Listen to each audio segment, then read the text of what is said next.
ವೀಕ್ಷಕರೇ, ಸಾಮಾನ್ಯವಾಗಿ ಎಲ್ಲರೂ ಇಯರ್ಫೋನ್, ಇಯರ್ಬಡ್ಸ್ಗಳನ್ನು ಬಳಸುತ್ತಾರೆ. ಅಲ್ಲದೆ ಅದು ಕೆಲವು ಸಂದರ್ಭಗಳಲ್ಲಿ ಅನಿವಾರ್ಯವೂ ಹೌದು. ಆದರೆ ಇದು ನಮ್ಮ ಕಿವಿಗೆ ಯಾವ ರೀತಿಯಾಗಿ ಹಾನಿಯುಂಟು ಮಾಡುತ್ತದೆ ಎಂಬ ಮಾಹಿತಿಯನ್ನು ಇವತ್ತಿನ ವಿಡಿಯೋದಲ್ಲಿ ತಿಳಿಯೋಣ.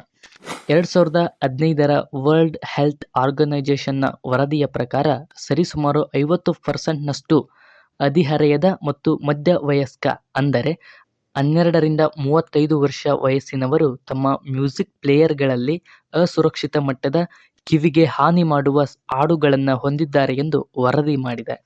ಹಾಗಾಗಿ ಇಂದಿನ ವಿಡಿಯೋದಲ್ಲಿ ಇಯರ್ಫೋನ್ಗಳು ನಮ್ಮ ಕಿವಿಗೆ ಹೇಗೆ ಹಾನಿಯನ್ನುಂಟು ಮಾಡುತ್ತವೆ, ಇದರಿಂದ ನಮ್ಮ ಕಿವಿಯನ್ನು ರಕ್ಷಿಸಿಕೊಳ್ಳಲು ಕೆಲವೊಂದು ಉಪಾಯಗಳನ್ನು ತಿಳಿಯೋಣ. ಇದಕ್ಕೂ ಮೊದಲು ನೀವಿನ್ನು ನಮ್ಮ ಚಾನಲ್ಗೆ ಸಬ್ಸ್ಕ್ರೈಬ್ ಆಗಿಲ್ಲ ಅಂದರೆ ಕೂಡಲೇ ಸಬ್ಸ್ಕ್ರೈಬ್ ಆಗಿ ಹಾಗೂ ಪಕ್ಕದಲ್ಲಿ ಕಾಣುವಂತಹ ಬೆಲ್ ಐಕಾನ್ ಮೇಲೆ ಕ್ಲಿಕ್ ಮಾಡಿ. ನೀವು ದೀರ್ಘಕಾಲದವರೆಗೆ ಅಥವಾ ದೀರ್ಘ ಸಮಯದವರೆಗೆ ಹೆಚ್ಚಿನ ಸೌಂಡ್ನೊಂದಿಗೆ ಇಯರ್ಫೋನ್ಗಳನ್ನು ಬಳಸುತ್ತಿದ್ದರೆ ನಿಮ್ಮ ಕಿವಿ ಕ್ರಮೇಣ ಕೇಳಿಸಿಕೊಳ್ಳುವುದು ಕಡಿಮೆಯಾಗುತ್ತದೆ, ತನ್ನ ಸಾಮರ್ಥ್ಯವನ್ನು ಕಳೆದುಕೊಳ್ಳುತ್ತದೆ. ಇದನ್ನು noise induced hearing loss NIHL ಎಂದು ಕರೆಯಲಾಗುತ್ತದೆ. ಹಲವಾರು ಜನರು, ಅದರಲ್ಲೂ ಯುವಕರು, ಸಿನಿಮಾ ಸಾಂಗ್, DJ ಸಾಂಗ್ಗಳ ಪ್ರಭಾವಕ್ಕೆ ಒಳಗಾಗಿ ಹೆಚ್ಚು ಸೌಂಡ್ ಇಟ್ಟುಕೊಂಡು ತಲೆಯಲ್ಲಾಡಿಸುತ್ತಾ ಕಾಲ ಕಳೆಯುತ್ತಾರೆ. ಮುಂದೊಂದು ದಿನ ಬೇರೆಯವರು ಮಾತನಾಡುವಾಗ ತಮ್ಮ ತಲೆಯನ್ನು ತೀರಾ ಅವರ ಬಳಿಗೆ ಒಯ್ದು ಕೇಳಿಸಿಕೊಳ್ಳುವ ಸ್ಥಿತಿಗೆ ಬಂದು ಬಿಡುತ್ತಾರೆ. ಅದಿರಲಿ, ಈ ಇಯರ್ಫೋನ್ಗಳು ಹೇಗೆ ನಮ್ಮ ಕಿವಿಯನ್ನ ಹಾನಿ ಮಾಡುತ್ತವೆ ಎಂಬುದಾಗಿ ತಿಳಿಯೋಣ. ಮಾನವನ ಕಿವಿ ಮುಖ್ಯವಾಗಿ 3 ಭಾಗಗಳಿಂದ ಪ್ರತ್ಯೇಕಿಸಲ್ಪಟ್ಟಿದೆ: ಔಟರ್ ಇಯರ್, ಮಿಡಲ್ ಇಯರ್ ಹಾಗೂ ಇನ್ನರ್ ಇಯರ್. ಮೊದಲಿಗೆ ಹಾಡುಗಳನ್ನು ಪ್ಲೇ ಮಾಡಿದ ಬಳಿಕ ಅದು ಔಟರ್ ಇಯರ್ನ ಮೂಲಕ ಸಾಗಿ ಇಯರ್ ಕೆನಾಲ್ ಮುಂದಿರುವ ಇಯರ್ ಡ್ರಮ್ನತ್ತ ಹೋಗುತ್ತವೆ. ಈ ಇಯರ್ ಡ್ರಮ್ ಕಂಪನಕ್ಕೆ ಒಳಗಾಗಿ ಆ ಕಂಪನವನ್ನ ಮುಂದಿರುವ ಮಿಡಲ್ ಇಯರ್ ಅಥವಾ ಮಧ್ಯದ ಕಿವಿ, ಇದರಲ್ಲಿ 3 ಮೂಳೆಗಳಿವೆ: ಹ್ಯಾಮರ್, ಎನ್ವೆಲ್ ಮತ್ತು ಸ್ಟಿರಪ್. ಇವುಗಳಿಗೆ ಆ ಇಯರ್ ಡ್ರಮ್ ಕಂಪನವನ್ನ ರವಾನಿಸುತ್ತದೆ. ಈ 3 ಮೂಳೆಗಳು ಒಟ್ಟಾಗಿ ಆ ಕಂಪನವನ್ನ ಕೋಕ್ಲಿಯಾಕ್ಕೆ ರವಾನಿಸುತ್ತದೆ. ಈ ಕೋಕ್ಲಿಯಾ ಬೇಸಿಲರ್ ಮೆಂಬ್ರೇನ್ ಎಂಬ ವಿಭಾಗವನ್ನ ಹೊಂದಿದೆ. ಇದು ಸೆನ್ಸರಿ ಹೇರ್ ಸೆಲ್ಸ್ ನಿಂದ ಮುಚ್ಚಲ್ಪಟ್ಟಿರುತ್ತದೆ. ಈ ಹಾಡಿನ ತರಂಗಗಳು ಅಥವಾ ಅಲೆಗಳು ಸೆನ್ಸರಿ ಹೇರ್ ಸೆಲ್ಸ್ ನನ್ನ ಮೇಲಕ್ಕೆ ಮತ್ತು ಕೆಳಕ್ಕೆ ಚಲಿಸುವಂತೆ ಮಾಡುತ್ತವೆ. ಹಾಡಿನ ತರಂಗಗಳು ದೀರ್ಘಕಾಲದವರೆಗೆ ಅಥವಾ ಸಮಯದವರೆಗೆ ಅಧಿಕ ಸೌಂಡ್ನಲ್ಲಿ ಕೇಳುವುದರಿಂದ ಈ ಹೇರ್ ಸೆಲ್ಗಳು ಊದಿಕೊಳ್ಳುತ್ತವೆ.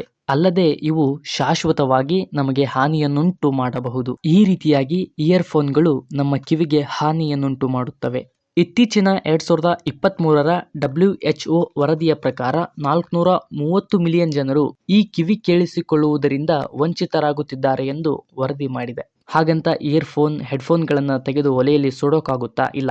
ಇದಕ್ಕೂ ಒಂದು ಪರಿಹಾರವಿದೆ. ಅದೇ 60-60 ರೂಲ್. ಏನಿದು 60-60 ರೂಲ್ ಅಂದರೆ 100ಕ್ಕೆ 60%ನಷ್ಟು ಸೌಂಡ್ ಇಟ್ಟುಕೊಂಡು ಇಯರ್ಫೋನ್ಗಳನ್ನು ಬಳಸುವುದು. 60 ನಿಮಿಷಗಳವರೆಗೆ ಅಂದರೆ 1 ಗಂಟೆಯವರೆಗೆ ಮಾತ್ರ ಇಯರ್ಫೋನ್ಗಳನ್ನು ಬಳಸುವುದು. ಈ ರೂಲ್ನಿಂದ ನೀವು ನಿಮ್ಮ ಕಿವಿಯನ್ನ ಸುರಕ್ಷಿತವಾಗಿ ಕಾಪಾಡಿಕೊಳ್ಳಬಹುದು. ಆದರೆ ಇಲ್ಲೂ ಒಂದು ಸಮಸ್ಯೆ ಇದೆ. ಆನ್ಲೈನ್ ಕ್ಲಾಸ್ ಕೇಳುವ ವಿದ್ಯಾರ್ಥಿಗಳಿಗೆ, ವಿಡಿಯೋ ಎಡಿಟರ್ಗಳಿಗೆ, ಗೇಮರ್ಸ್ಗಳಿಗೆ ಹಾಗೂ ರೀಲ್ಸ್ ನೋಡುವವರಿಗೆ ಹೇಗೆ ಇದರಿಂದ ತಪ್ಪಿಸಿಕೊಳ್ಳುವುದು ಎಂದು ತಿಳಿಯೋಣ. ಆನ್ಲೈನ್ ಕ್ಲಾಸ್ ಕೇವಲ 1 ಗಂಟೆ ಮಾತ್ರವಿರದೆ ದೀರ್ಘಕಾಲದವರೆಗೂ ಇರುವುದುಂಟು.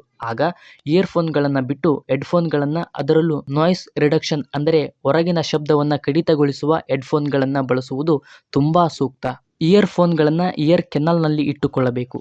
ಇದರಿಂದ ಇಯರ್ ಡ್ರಮ್ನ ನಡುವೆ ಅಂತರ ಕಡಿಮೆಯಾಗುತ್ತದೆ. ಆದರೆ ಹೆಡ್ಫೋನ್ಗಳು ಕಿವಿಯ ಹೊರಭಾಗದಲ್ಲಿ ಹಾಕುವುದರಿಂದ ಸ್ವಲ್ಪ ಅಂತರ ದೂರವಾಗುತ್ತದೆ. ಇದರಿಂದ ನಮ್ಮ ಕಿವಿ ಸೇಫ್ ಝೋನ್ನಲ್ಲಿ ಇರುತ್ತದೆ. ನೀವು ದೀರ್ಘಕಾಲದವರೆಗೆ ಅಥವಾ ಸಮಯದವರೆಗೆ ಇಯರ್ಫೋನ್, ಹೆಡ್ಫೋನ್ಗಳನ್ನು ಬಳಸುವಂತಿದ್ದರೆ ಸುಮ್ಮನೆ ಸ್ಪೀಕರ್ಗಳನ್ನು ಬಳಸುವುದು ತುಂಬಾ ಸೂಕ್ತ. ಇದರಿಂದ ನಿಮ್ಮ ಕಿವಿಯ ಮತ್ತು ಸ್ಪೀಕರ್ನ ಅಂತರ ತುಂಬಾ ದೂರವಾಗಿರುತ್ತದೆ, ಯಾವುದೇ ಹಾನಿಯನ್ನುಂಟು ಮಾಡುವುದಿಲ್ಲ. ಇಯರ್ಫೋನ್ಗಿಂತ ಹೆಡ್ಫೋನ್ ಸೂಕ್ತ. ಈ ಹೆಡ್ಫೋನ್ಗಳಿಗಿಂತ ನಾಯ್ಸ್ ಕ್ಯಾನ್ಸಲೇಷನ್ ಹೆಡ್ಫೋನ್ಗಳು ತುಂಬಾ ಸೂಕ್ತ. ಈ ನಾಯ್ಸ್ ಕ್ಯಾನ್ಸಲೇಷನ್ ಹೆಡ್ಫೋನ್ಗಳಿಗಿಂತ ಸ್ಪೀಕರ್ಗಳು ತುಂಬಾ ಸಹಕಾರಿ. ಮಾನವನ ಕಿವಿಗೆ 30ರಿಂದ 80 ಡೆಸಿಬೆಲ್ ವರೆಗಿನ ಶಬ್ದ ಬಹಳ ಸೇಫ್. 80ರಿಂದ 120 ಡೆಸಿಬೆಲ್ ವರೆಗಿನ ಶಬ್ದ ಸ್ವಲ್ಪ ಅಪಾಯಕಾರಿ. 120ರಿಂದ 180 ಡೆಸಿಬೆಲ್ ವರೆಗಿನ ಶಬ್ದ ತುಂಬಾ ಆಕ್ರಮಣಕಾರಿ ಮತ್ತು ಹಾನಿಕಾರಿ. ಹಾಗಾಗಿ ಇದರ ಬಗ್ಗೆಯೂ ಸ್ವಲ್ಪ ಗಮನವಹಿಸಿ. ಇನ್ನು ಅತಿ ಹೆಚ್ಚಾಗಿ ಇಯರ್ಫೋನ್ಗಳನ್ನು ಬಳಸುವುದರಿಂದ ಬರುವ ಸಮಸ್ಯೆಗಳನ್ನು ತಿಳಿದುಕೊಳ್ಳೋಣ. ಈ ಇಯರ್ಫೋನ್ಗಳನ್ನು ಅತಿ ಹೆಚ್ಚಾಗಿ ಬಳಸುವುದರಿಂದ ಕ್ರಮೇಣ ನಿಮ್ಮ ಕಿವಿ ಮಂದಾಗಬಹುದು. ಕಿವಿ ಕುರಿತಾದ ಹಲವಾರು ಸಮಸ್ಯೆಗಳು ನಿಮ್ಮನ್ನ ಕಾಡಬಹುದು. ನೋವು ಕಾಣಿಸಿಕೊಳ್ಳಬಹುದು, ತಲೆನೋವು ಸಹ ಉಂಟಾಗಬಹುದು. ಅಲ್ಲದೆ ಏರ್ ಲಾಸ್ ಸಹ ಆಗಬಹುದು. ಇನ್ಫೆಕ್ಷನ್ಗಳು ನಿಮ್ಮನ್ನ ಕಾಡಬಹುದು. ಏನೇ ಆಗಲಿ ಅವಶ್ಯಕತೆ ಬಿದ್ದಾಗ ಮಾತ್ರ ಉಪಯೋಗಿಸಿ. ಆದಷ್ಟು ಕಡಿಮೆ ಬಳಸಿ. ಕೇವಲ ಏರ್ಫೋನ್ಗಳು ಮಾತ್ರವಲ್ಲದೆ ಅತಿ ಹೆಚ್ಚು ಸೌಂಡ್ ಇರುವ ಸ್ಥಳಗಳಿಗೂ ಹೋಗಿ ಕಾಲ ಕಳೆಯಬೇಡಿ. ಸಾಧ್ಯವಾದಷ್ಟು ಈ ಇಯರ್ಫೋನ್ಗಳ ಬಳಕೆ ಕಡಿಮೆ ಮಾಡಿ. ತೀರಾ ಅವಶ್ಯವಿದ್ದಾಗ ಮಾತ್ರ ಕಡಿಮೆ ಅವಧಿಗೆ ಕಡಿಮೆ ಸೌಂಡ್ನೊಂದಿಗೆ ಬಳಸಿಕೊಳ್ಳಿ. ಉದಾಹರಣೆಗೆ ಯಾರ ಜೊತೆಯಲ್ಲಾದರೂ ಫೋನ್ನಲ್ಲಿ ಮಾತನಾಡುವಂತಹ ಸಂದರ್ಭದಲ್ಲಿ ದೀರ್ಘ ಸಮಯದವರೆಗೆ ಬಳಸಬೇಡಿ. ಯಾವುದಾದರೂ ಭಾಷೆ ಅರ್ಥವಾಗದಿದ್ದರೆ ಅಂತಹ ಸಮಯದಲ್ಲಿ ಬಳಸಿ. ಯಾವುದಾದರೂ ಗಲಾಟೆ ಅಥವಾ ಅತಿ ಹೆಚ್ಚು ಶಬ್ದವಿರುವ ಸ್ಥಳಗಳಲ್ಲಿ ಬಳಸಬಹುದು.